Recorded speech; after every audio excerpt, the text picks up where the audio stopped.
કેમ છો મિત્રો? વંદે માતરમ. અગાઉ આપણે ચેપ્ટર નંબર 3 પૂરું કર્યું, જેમાં સુરેખ પદ પર ગતિ એક જ પરિમાણમાં હતી. જ્યારે હવે નવું ચેપ્ટર જે ચાલુ કરવા આપણે જઈ રહ્યા છીએ, ચેપ્ટર નંબર 4 સમતલમાં ગતિ, જે એક કરતા વધારે પરિમાણમાં ગતિ હોય એના વિશે આમાં ચર્ચા કરશું આપણે. તો સૌથી પહેલો ટોપિક જોઈએ આપણે, તો અદિશ રાશિ અને સદિશ રાશિ, જે ઓલરેડી તમે અગાઉના ધોરણમાં જોઈ ગયેલા છો. તો એક વખત ફરીથી પાછા રિપીટ કરીએ આપણે.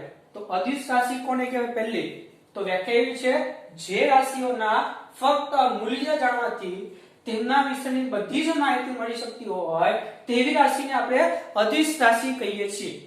મતલબ કોઈ પણ રાશિ તમારે જો મેળવવી હોય અથવા એની માહિતી મેળવવી હોય તો માત્ર એના મૂલ્ય ઉપરથી બધી જ માહિતી મળી જાય. આવી રાશિ જે હોય એને અદિશ રાશિ કહેવામાં આવે છે. દાખલા તરીકે તાપમાન છે, સમય છે, દળ છે, ઘનતા છે, કદ છે વગેરે જેવી જે રાશિઓ છે એ મેળવવા માટે તમારે ખાલી એનું મૂલ્ય જ જાણવું પડે, બીજી કોઈ માહિતી લેવાની જરૂર નથી. તો તમે એની એ વસ્તુ મતલબ એ રાશિ તમે મેળવી શકો છો. તો એવી રાશિને કહેવાય છે અદિશ રાશિ. બીજી વસ્તુ, સામાન્ય અંકોની જેમ જ અદિશ રાશિઓનો સરવાળો, બાદબાકી, ગુણાકાર અને ભાગાકાર થઈ શકે છે. તમે નોર્મલી જેમ કરતા હોય સરવાળો, બાદબાકી કોઈ પણ બે અંકોનો, એ જ પ્રમાણે બે અદિશ હોય તો એમનો સરવાળો, બાદબાકી, ગુણાકાર, ભાગાકાર એ સિમ્પલ મેથડથી તમે જે અંકોમાં કરતા હોય એવું જ આમાં પણ કરી શકો છો. આ થઈ અદિશ રાશિ. હવે સદિશ રાશિ કોને કહેવાય? તો જે રાશિઓ વિશેની માહિતી લેવી હોય તો એમના માટે મૂલ્ય ઉપરાંત દિશાની પણ જરૂર પડતી હોય. માત્ર મૂલ્ય નહીં, એ મૂલ્યની સાથે એ કઈ દિશામાં છે એ દિશા પણ જાણવી જરૂરી છે. એવી રાશિઓ છે અને સદિશ રાશિઓ કહે છે. તો અદિશ રાશિમાં ખાલી મૂલ્ય તમે જાણો તો ચાલે, પણ સદિશ રાશિમાં મૂલ્ય ની સાથે સાથે દિશા પણ જાણવી ખૂબ જ જરૂરી છે. જો દિશા ખબર નહીં હોય તો સદિશ રાશિ વિશે માહિતી મળશે નહીં. એટલે સદિશ રાશિની માહિતી મેળવવા માટે મૂલ્ય અને દિશા બંને વસ્તુ જરૂરી છે. આવી જે રાશિ હોય એને સદિશ રાશિ કહે છે. દાખલા તરીકે વેગ છે, પ્રવેગ છે, બળ છે, ક્ષેત્રફળ છે, સ્થાનાંતર છે, આ બધી રાશિ એવી છે કે જેના વિશે માહિતી લેવી હોય તો મૂલ્ય અને દિશા બંને તમને ખબર હોવી જોઈએ, તો જ તમે આની માહિતી મેળવી શકો છો. એટલે અદિશ મતલબ ખાલી મૂલ્ય અને સદિશ મતલબ મૂલ્ય પ્લસ દિશા બંને. તો આવી રાશિને કહેવાય સદિશ રાશિ. પછી સદિશ રાશિને દર્શાવવા માટે રાશિની સંજ્ઞા પર તીર મૂકવામાં આવે અથવા તે રાશિની સંજ્ઞાને ઘાટી કરીને દર્શાવવામાં આવે.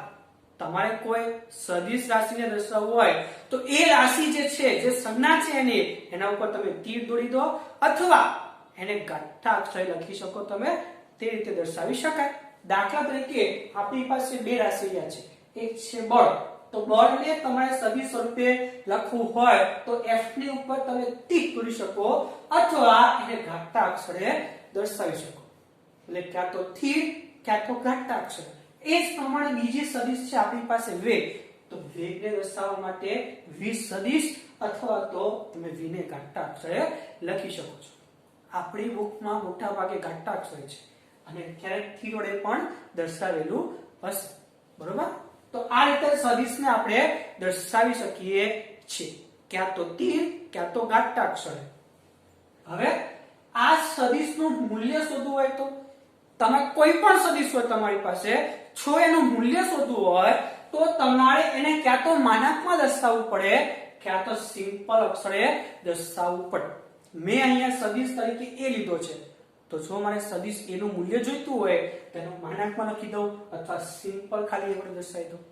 આ જ પ્રમાણે જો મારે આ સદિશ f નું મૂલ્ય જોઈતું હોય તો માનાંકમાં f લખું અથવા સિમ્પલ f લખી દઉં.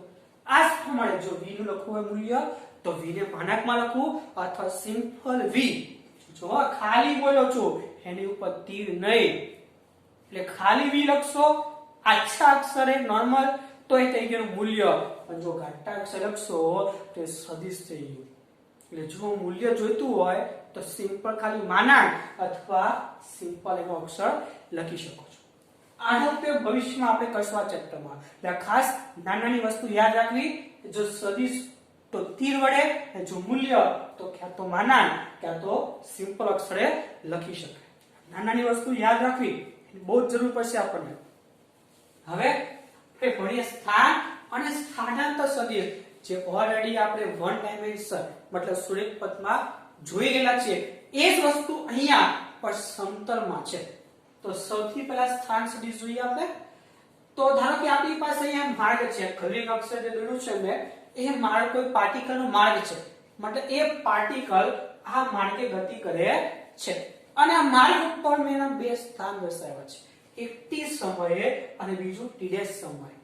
તો સમજીએ આપણે. તો t સમય કણનું સ્થાન p આગળ હોય તો આ સમય કણનો સ્થાન સદિશ r સદિશ છે. જોઈ શકો છો તમે અહીંયા આ જે o થી p છે એ મારો r સદિશ છે, જે t સમયે એ પાર્ટિકલ જે p આગળ છે એનું સ્થાન દર્શાવે છે. હવે આ સ્થાન સદિશ દર્શાવ કેવી રીતે?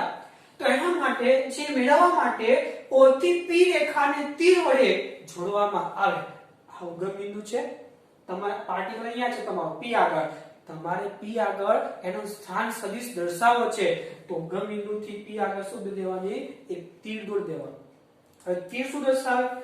તીર એટલે કઈ દિશામાં છે એ દર્શાવે. આ તીર જે બાજુ હોય એની દિશા થઈ ગઈ અને આ જે માપ હોય એનું મૂલ્ય થઈ ગયું કહેવાય. આ મૂલ્ય અને આ બાજુની દિશા. તો સેમ આ એનું મૂલ્ય અને તીર આપણે આમ લીધું છે, આ શું બતાવે છે? એની દિશા. તો તમારે કોઈ પણ સ્થાન સદિશ દર્શાવવો હોય તો ઉગમ બિંદુથી સિમ્પલ ખાલી જે જગ્યા પરનું સ્થાન હોય એ સ્થાન આગળથી જોડી દેવું, એ સ્થાન સદિશ મળી જશે. તો t સમયે આપણો પાર્ટિકલ p આગળ છે, એ p આગળનું સ્થાન સદિશ આપણે r સદિશ લખેલો છે. હવે પાર્ટિકલ ગતિ કરે છે તો અમુક સમય પછી મતલબ t' સમય આગળ એ t' આગળ આવી ગયો, બરોબર? અંતિમ સ્થાન થઈ ગયું એનું. તો આ સમયમાં સ્થાન સદિશ હોય તો ફરીથી પાછું ઉગમ બિંદુ આગળથી t' આગળ રેખા દોરી દઈશ. તો t' સમયે કણનું સ્થાન t' આગળ હોય તો આ સ્થાને સ્થાન સદિશ આપણો કયો થઈ ગયો? r' સદિશ થઈ ગયો. જે ઉગમ બિંદુથી મેં t' આગળ તીર દોર્યું એ મારો થઈ ગયો સ્થાન સદિશ r'. હવે આ થઈ ગયો પ્રારંભિક સ્થાન સદિશ અને આ થઈ ગયો એનો અંતિમ સ્થાન સદિશ. તો આના ઉપરથી સ્થાનાંતર સદિશ યાદ છે, અંતિમ માઈનસ પ્રારંભિક. તો આ બે તમે જોડી દો તો આ થઈ ગયો મારો સ્થાનાંતર સદિશ r' માઈનસ r. તો સ્થાનાંતર સદિશ p' જેને r' માઈનસ r વડે દર્શાવવામાં આવે છે. આ રીતે તમે સ્થાન અને સ્થાનાંતર દોરી શકો છો. જો સ્થાન સદિશ કીધો હોય તો ઉગમ બિંદુ આ પરથી જોડી દેવાનું તીર વડે, એટલે આપણને મળી જાય સ્થાન સદિશ અને એ પ્રમાણેનું અંતિમ સ્થાન પણ દોરી દેવાનું. એટલે છેલ્લે બંને જોડી દો એટલે તમને સ્થાનાંતર સદિશ મળી જશે. જે આપણે ઓલરેડી ભણી ગયા છે એ જ કોન્સેપ્ટ છે, ખાલી ફરક એટલો છે જે ત્રીજા ચેપ્ટરમાં ભણી ગયા હતા એ એક પરિમાણમાં હતું, જેમાં સમતલમાં છે, x અને y અક્ષમાં છે. એટલો જ ફરક છે, બાકી કોન્સેપ્ટ તો એ જ છે. ખાલી ભૂલવાનું નહીં, જો સમતલમાં હોય તો સદિશ લખવું પડે. પછી નેક્સ્ટ સદિશોની સમાનતા. ઘણી બધી વ્યાખ્યાઓ છે સદિશોની સમાનતા માટે. સૌથી પહેલી છે સમાન સદિશો. તો શબ્દ જ કે છે સમાન. જે બે સદિશો હોય, જે બે સદિશોના મૂલ્ય અને દિશા એક સરખી હોય તેવા સદિશોને આપણે સમાન સદિશો કહી શકીએ. મતલબ જે બે સદિશો આપણી પાસે છે એમના મૂલ્ય અને દિશા બંને સમાન હોવા જોઈએ. જો અહીંયા આ બંને રાશિમાં તમે જો તો મૂલ્ય એક સરખું, દિશા પણ એક જ તરફ છે. તો જે બે સદિશોના મૂલ્ય અને દિશા બંને સમાન હોય એવા સદિશોને કહેવાય છે સમાન સદિશો. બંનેમાંથી એક સરખું નહીં હોય તો સમાન કહેવાય નહીં. ફરજિયાત બંને એક સરખું જ હોવું જોઈએ તો જ એને સમાન સદિશો કહી શકીએ. પછી બીજી વ્યાખ્યા છે સમાંતર સદિશો. તો શબ્દ જ કે છે સમાંતર, મતલબ એક દિશામાં રહેલા સદિશોને સમાંતર સદિશ કહે છે. તો આ સમાંતર સદિશો માટે માત્ર દિશા એક જ હોવી જોઈએ. એમના મૂલ્ય સરખા હોય ન હોય એનાથી આપણે કઈ લેવા દેવા નથી, માત્ર તમારી દિશા એક સરખી હોવી જોઈએ. જો અહીંયા મૂલ્ય અલગ અલગ છે, તમે જોઈ શકો છો આનું મૂલ્ય અને આનું મૂલ્ય, પણ બંને દિશા એકત્ર છે. માટે આવા સદિશો જે એક જ દિશામાં હોય એને સમાંતર સદિશ કહી શકીએ. તો આના ઉપરથી નાનું વાક્ય તમે કહી શકો કે જે રાશિઓ સમાન હોય, જે રાશિઓ મતલબ જે સદિશો સમાન હોય એ સદિશો સમાંતર હોય જ. કારણ કે સમાન સદિશો મતલબ દિશા મૂલ્ય બંને સરખું, ને જો દિશા સરખી તો સમાંતર સદિશ થઈ જવાના છે. એટલે સમાન હોય એ સમાંતર સદિશ હોય જ. પણ સમાંતર સદિશો હોય એ સમાન હોઈ પણ શકે, ના પણ હોઈ શકે. કારણ સમાંતરનો મતલબ માત્ર દિશા સરખી, મૂલ્ય વિશે ખબર પડે નહીં. જો મૂલ્ય સરખું હોય તો સમાન બોલી શકાય, ના હોય તો સમાન બોલી શકાય નહીં. એટલે કહી શકીએ સમાન સદિશો તો સમાંતર હોય જ, પણ સમાંતર હોય તો સમાન હોઈ પણ શકે, ના પણ હોઈ શકે. ખબર પડી? નેક્સ્ટ ત્રીજી વ્યાખ્યા પ્રતિ સમાંતર સદિશો. શબ્દ જ કે છે પ્રતિ સમાંતર, મતલબ પરસ્પર વિરુદ્ધ દિશામાં રહેલા સદિશોને પ્રતિ સમાંતર સદિશો કહે છે. જેમની દિશા કેવી હોવી જોઈએ? વિરુદ્ધ. તમે જોઈ શકો છો A અને B, A છે ઉપર તરફ, B છે નીચે તરફ, તો આ બંને વિરુદ્ધ દિશામાં કહેવાય, માટે ને પ્રતિ સમાંતર કહી શકીએ તમે. બરોબર? ચોથી આવે છે અસમાંતર સદિશો. જે સદિશો સમાંતર કે પ્રતિ સમાંતર ન હોય તેવા સદિશોને આપણે અસમાંતર સદિશો કહે છે. મતલબ બંને એક દિશામાં હોવા પણ ના જોઈએ કે વિરુદ્ધ દિશામાં પણ હોવા જોઈએ નહીં. જો આવા સદિશો હોય કે જે સમાંતર પણ નથી અને પ્રતિ સમાંતર પણ નથી, તો આવા સદિશોને આપણે અસમાંતર સદિશો કહી શકીએ. તો આ રીતે આપણે 4 વ્યાખ્યા જોઈ ગયા. તમે લખી લો આટલું, પછી આપણે આગળ જઈએ.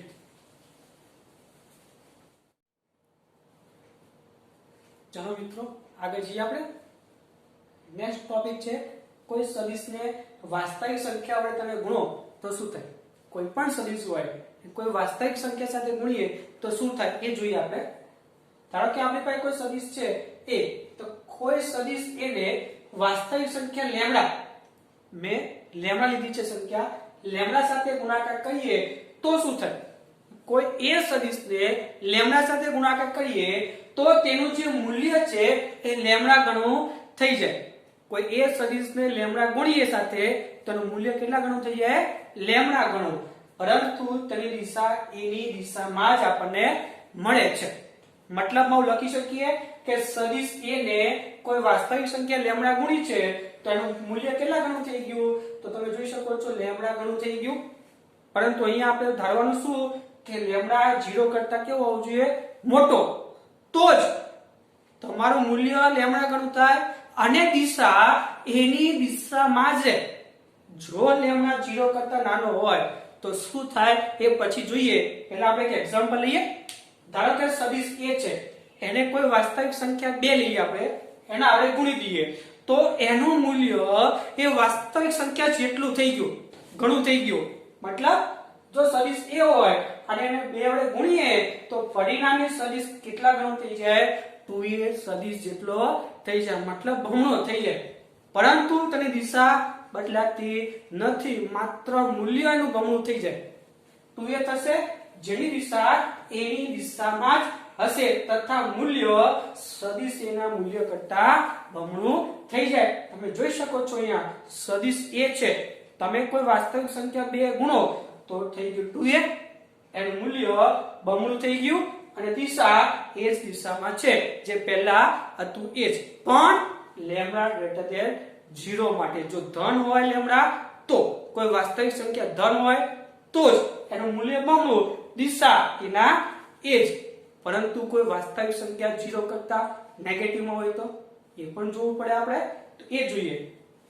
જો સદિશ એને ઋણ સંખ્યા સાથે ગુણીએ આપણે તો અહીંયા લેમડા આપણે ઋણ લઈશું, એના વડે ગુણીએ તો સદિશ કયો બની જાય?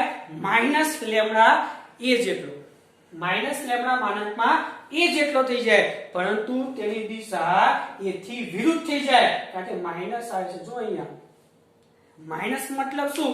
દિશા વિરુદ્ધ કરી દેવાની. અહીંયા પ્લસ હતું એટલે દિશા એના એ જ, પણ અહીંયા લેમડા ઋણ છે મતલબ દિશા વિરુદ્ધ કરી દેવાની. બાકી મૂલ્ય લેમડા ગણું થશે. એટલે કહી શકીએ દાખલા તરીકે એક એક્ઝામ્પલ આપ્યું છે કે સદિશ a ને -1.5 વડે આપણે ગુણી દઈએ તો પરિણામી સદિશ બની ગયો -1.5 માનાંકમાં a, મતલબ એનું મૂલ્ય a ના મૂલ્ય કરતા દોઢ ગણું 1.5 ગણું થઈ ગયું, અને માઈનસ છે મતલબ દિશા એની વિરુદ્ધ કરવી પડે. તમે જોઈ શકો છો સદિશ એ છે ઉપર તરફ, અને તમે જેવું -1.5 ગણો તો એનું મૂલ્ય થઈ ગયું 1.5 ગણું, પણ તમે જોઈ શકો છો અહીંયા મૂલ્ય આટલું અને આટલું થઈ ગયું દોઢ ગણું, અને દિશા વિરુદ્ધ થઈ ગઈ. એ તો ઉપર અને -1.5 કે આવી ગયું નીચે તરફ. એટલે કોઈ વાસ્તવિક સંખ્યા સાથે ગુણો અને જો એ વાસ્તવિક સંખ્યા પ્લસ હોય તો મૂલ્ય એટલા ગણું અને દિશા એના એ જ, પણ જો વાસ્તવિક સંખ્યા ઋણ હોય તો મૂલ્ય એટલા ગણું તો થાય પણ દિશા એની વિરુદ્ધ થઈ જાય. આ રીતે તમે કોઈ વાસ્તવિક સંખ્યા સાથે ગુણો એને તો જોવું પડે વાસ્તવિક સંખ્યા પ્લસ છે કે માઈનસ, કારણ કે બંનેમાં સંખ્યા વાસ્તવિક સંખ્યા ગણી થઈ જાય છે સદિશનું મૂલ્ય, પરંતુ તેની દિશા એ જ રાખવી કે વિરુદ્ધ કરવી એ કોના ઉપર આધાર રાખે છે? વાસ્તવિક સંખ્યા પ્લસ છે કે માઈનસ, એના ઉપર આધાર રાખે છે. પછી નેક્સ્ટ જોઈએ, બહુ જ અગત્યનો ટોપિક છે સદિશોના સરવાળા અને બાદબાકીની આલેખની રીત. કોઈ પણ બે સદિશ હોય એનો સરવાળો કે બાદબાકી કેવી રીતે કરવી એ આપણે જોઈએ જરા, બરોબર? આલેખની રીતથી જોઈએ તો સૌથી પહેલા ધારીએ કે આપણી પાસે બે સદિશો a અને b છે.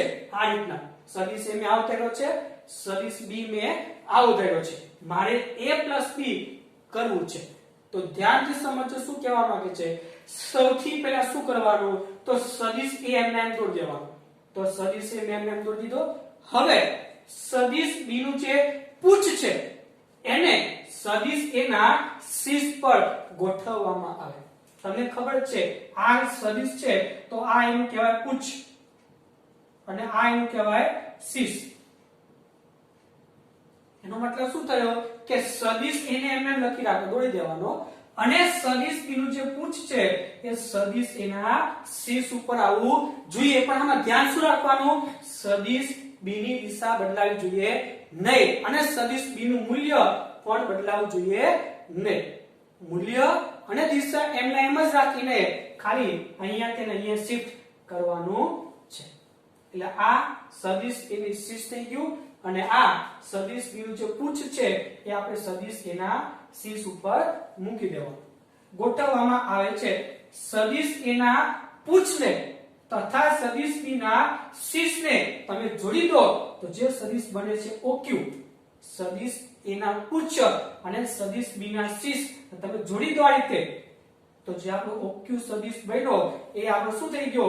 a અને b નો સરવાળો દર્શાવતો પરિણામી સદિશ દર્શાવે છે.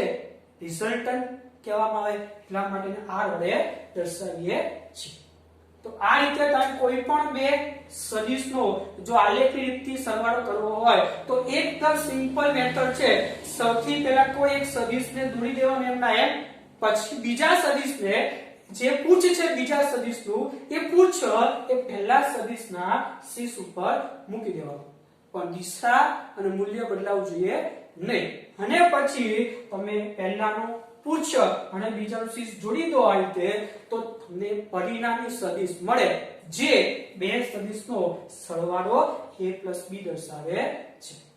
ઇન શોર્ટ અમારી પાસે આવો કોઈ આલેખ હોય તો આ ત્રણમાંથી કયો સદિશ છે એ પરિણામી છે? એક આ, બીજો આ, ત્રીજો આ છે. તો ત્રણમાંથી કયો પરિણામી દર્શાવે? તો જે સદિશમાં પૂછ અને શીર્ષ ભેગા થતા હોય એ તમારો પરિણામી સદિશ હોય.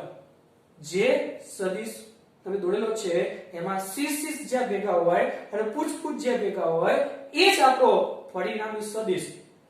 a પ્લસ b થાય. તમે જોઈ શકો છો અહીંયા બંને પૂછ ભેગા છે અને અહીંયા બંને સદિશ ભેગા છે. તો આ સદિશ જે છે એ આપણો પરિણામી સદિશ થયો. આ રીતે ત્રણ સદિશ દોરેલા હોય એમાંથી તમે જોઈ શકો છો જે પૂછ સદિશ ભેગા વાળા હોય સદિશ એ આપણો પરિણામી a પ્લસ b થઈ ગયો, જેને આપણે r વડે દર્શાવીએ છીએ. સદિશોની સરવાળાની આ રીતમાં બે સદિશો અને તેમનો પરિણામી સદિશ ત્રિકોણની ત્રણ બાજુઓની રચના કરતા હોવાથી તેને સદિશ સરવાળાની ત્રિકોણની રીત પણ કહે છે. તમે જોઈ શકો છો આ ત્રણ સદિશો ભેગા થઈને આ a, આ b અને આ r ત્રણેય ભેગા થઈને ત્રિકોણની રચના કરે છે. માટે આ જે આપણે જોયું આ રીતની મેથડ એને આપણે સરવાળાની ત્રિકોણની રીત પણ કહી શકીએ છીએ. એટલે બહુ ઈઝી મેથડ છે મિત્રો. પહેલા સદિશ એમના એમ, પછી સદિશ જે b છે એનું મૂલ્ય દિશા એમને એમ રાખીને એ સદિશ a જે છે એનું છે શીર્ષ એના ઉપર જોડી દેવાનું. સદિશ a ના શીર્ષ ઉપર સદિશ b નું પૂછ આવવું જોઈએ બસ. અને પછી બંનેના પરિણામીઓ જોઈન્ટ કરી દો એટલે તમને પરિણામી સદિશ r મળી જશે. આ થઈ ગઈ ત્રિકોણની મેથડ. આવી જ બીજી એક મેથડ છે સબાચા મેથડ, સમાંતર બાજુ ચતુષ્કોણની રીત. એમાં સદિશ a આમ છે આપણો એક અને સદિશ b આમ. આ બંને સદિશો ભેગા થઈને સબાચ બનાવે છે o q s p. તો આમાં બે સદિશોનો સરવાળો કેવી રીતે કરવો તો જોઈ શકો છો તમે આપણી આ જ મેથડ છે. સદિશ a એમને એમ જ છે. હવે જે સદિશ b અહીંયા તો એને એ જ દિશામાં એટલા જ મૂલ્યનો અહીંયા શિફ્ટ કરી દેવાનો, જેથી સદિશ a ના શીર્ષ ઉપર સદિશ b નું શું આવી જાય પૂછ. સદિશ a ના શીર્ષ ઉપર સદિશ b નું પૂછ આવે એ પ્રમાણે શિફ્ટ કરી દેવાનો. એટલે આ થઈ ગયો સદિશ a અને આ થઈ ગયો સદિશ b, પણ મૂલ્ય અને દિશા સેમ રાખવાની. હવે એને જોડી દો તો આ થઈ ગયો આપણો OS જે આપણો પરિણામી સદિશ a + b દર્શાવે છે. તો આ થઈ ગયા આપણે સમાંતર બાજુ ચતુષ્કોણની રીત, જેમાં બે સદિશો ભેગા થઈને સબાચ બનાવે છે. તો આના ઉપરથી પરિણામી સદિશ શોધવો હોય તો ખાલી b ને અહીંયા શિફ્ટ કરવાનો છે, જેમાં સદિશ a ના શીર્ષ ઉપર b નું પૂછ આવવું જોઈએ. તમને સવાલ થાય સર અહીંયા રાખીએ તો શું વાંધો, પણ અહીંયા રાખવાથી આ સદિશ a ના જે પૂછ છે એ અને સદિશ b નું પૂછ ભેગું થાય. તો બે પૂછ ભેગા થાય તો આપણે સરવાળો કરી શકીએ નહીં. ફરજિયાત a ના શીર્ષ ઉપર જ b નું પૂછ આવવું જોઈએ. તો માટે આને અહીંયા શિફ્ટ કરવું પડે, જેથી આ શીર્ષ ઉપર b નું શું આવી જાય પૂછ, અને પછી બેને જોઈન કરી દો. તો જોઈ શકો હવે આ બેના પૂછ અને બેના શીર્ષ ભેગા થઈ ગયા. માટે આ સદિશ આપણો કયો થઈ ગયો પરિણામી સદિશ a + b. આ રીતે જે સદિશમાં બે પૂછ બે શીર્ષ દેખાય તમે જોઈ શકો એમાં એ હંમેશા પરિણામી સદિશ જ હશે. બરોબર. તો આ થઈ ગઈ બે મેથડ, સરવાળા માટે ત્રિકોણની રીત અને સબાચવાળી રીત. હવે આવું જોઈએ આપણે બાદબાકીમાં પણ. બાદબાકી પણ જોવાની છે. તો આપણે કરવું છે a - b. હવે a - b ને આપણે લખી શકીએ a સદિશ + b સદિશ. લખી શકાય ને? a - b ને આ રીતે લખી શકાય. હવે જોજો આ તમારું બે સદિશોનો સરવાળો થઈ ગયો. ખાલી ફરક એટલો છે અહીંયા સદિશ a તો a જ છે, પણ જે b હતો એની જગ્યાએ કેવો થઈ ગયો -b. અને આપણે હમણાં જોઈ ગયા જો માઈનસ હોય તો દિશા શું કરી દેવાની વિરુદ્ધ કરી દેવાની. તો જો સદિશ a એને બદલ્યો છે મેં, સદિશ માં કોઈ ચેન્જ કર્યો નથી, પણ હવે -b લેવાનું છે. તો જે b હતું ઉપર એ જગ્યાએ દિશા વિરુદ્ધ કરી દેવાની, મતલબ નીચે તરફ. તો બીજો મેં નીચે તરફ લીધું છે. પડે છે ખબર? -b લેવાનું છે તો જે b છે એની દિશા વિરુદ્ધ કરી દેવાની. મૂલ્ય એના એ જ, ખાલી શું કરવાની દિશા વિરુદ્ધ કરી દેવાની. તો આ થઈ ગયું મારો b સદિશ. હવે આના જોઈ લો પાછું કે ભાઈ a ના શીર્ષ ઉપર b નું પૂછ આવી ગયું. જો a ના શીર્ષ ઉપર b નું પૂછ આવી જાય તો આ થઈ ગયું આપણો પરિણામી સદિશ, જે આપણો r a + -b અને a + -b એટલે a - b પણ લખી શકીએ આપણે. તો આ રીતે તમારે જો બાદબાકી કરવી હોય તો પણ તમારે આ રીતે લખી દેવાનું પહેલા, અને પછી આપણા ત્રિકોણની રીતથી a પ્લસ માઇનસ b કરી દેવાનું. માઇનસ b એટલે b જે બાજુ આપ્યો હોય એની વિરુદ્ધ દિશામાં દોરવાનો થાય. બાકી સેમ મેથડ છે. b નું પૂછ એના શીર્ષ ઉપર લાવી દેવાનું, અને પછી બે શીર્ષ બે પૂછ જોડી દેવાના, એટલે તમને શું મળી જાય? પરિણામી સદિશ. આ રીતે આપણે પરિણામી સદિશ શોધી શકીએ છીએ. હવે નેક્સ્ટ કે ભાઈ આ જે સદિશોનો આપણે સરવાળો કર્યો એના અમુક ગુણધર્મ છે બે. જોઈએ સૌથી પહેલો ગુણધર્મ કે સદિશોના સરવાળા સમક્રમી છે, પરંતુ બાદબાકી સમક્રમી નથી. મતલબ તમે ક્રમ આગળ પાછળ સરવાળામાં લખી શકો, બાદબાકીમાં નહીં. એક્ઝામ્પલ તરીકે જો a b હોય તો b a લખી શકાય સરવાળામાં, પરંતુ જો a b હોય તો તમે b a ના લખી શકો. તમને કારણ ખબર પડી જશે કે તમે જો a b હોય તો આપણે શા માટે b a ના લખી શકીએ? કારણ કે a b માં b ની દિશા ઉલટાવવાની હોય, તમે આવું કરો તો. પરંતુ b a માં a ની દિશા ઉલટાવવાની થઈ જશે, એટલે બંને આલેખ સરખા મળવાના નથી. માટે આ સમક્રમી નથી, પણ આ સમક્રમી છે. બીજો ગુણધર્મ સદિશોનો સરવાળો જૂથના નિયમને અનુસરે છે. મતલબ જો a b c હોય તો તમે a b c લખી શકો છો. આ રીતે જૂથનો નિયમ પાડે છે. તો આ બે ગુણધર્મ સરવાળા માટેના છે. પછી એક નાની વ્યાખ્યા છે શૂન્ય સદિશ. શબ્દ જ કે છે શૂન્ય. તમને એક એક્ઝામ્પલ આપું. ધારો કે અહીંયા b છે એ જગ્યાએ હું 1 કરું તો a પ્લસ માઇનસ a કરું તો જવાબ કેટલો આવે? આ a પછી માઇનસ a કરી દો, જવાબ શું આવશે? 0 આવશે ને. તો એ જ છે. જો બે સમાન મૂલ્યના અને પરસ્પર વિરુદ્ધ દિશામાં રહેલા સદિશોનો સરવાળો કરતા મળતા સદિશને શૂન્ય સદિશ કહે છે. મતલબ બે સદિશોના મૂલ્ય સરખા પણ દિશા કેવી? વિરુદ્ધ. એક આ બાજુ હોય તો બીજો વિરુદ્ધ દિશામાં હોવો જોઈએ. મૂલ્ય સરખા હોવા જ જોઈએ. જો મૂલ્ય સરખા નહીં હોય તો સરવાળો શૂન્ય થશે નહીં. અને જો મૂલ્ય સરખા અને દિશા વિરુદ્ધ દિશામાં તો તેનો સરવાળો શું થશે? 0, જેને કહેવામાં આવે છે શૂન્ય સદિશ. તેને 0 ની ઉપર તીર વડે દર્શાવવામાં આવે છે. એક્ઝામ્પલ તરીકે જો સદિશ a અને માઇનસ a નો આપણે કરીએ સરવાળો તો આપણને શૂન્ય સદિશ મળે. શબ્દ જ કહે છે શૂન્ય સદિશ.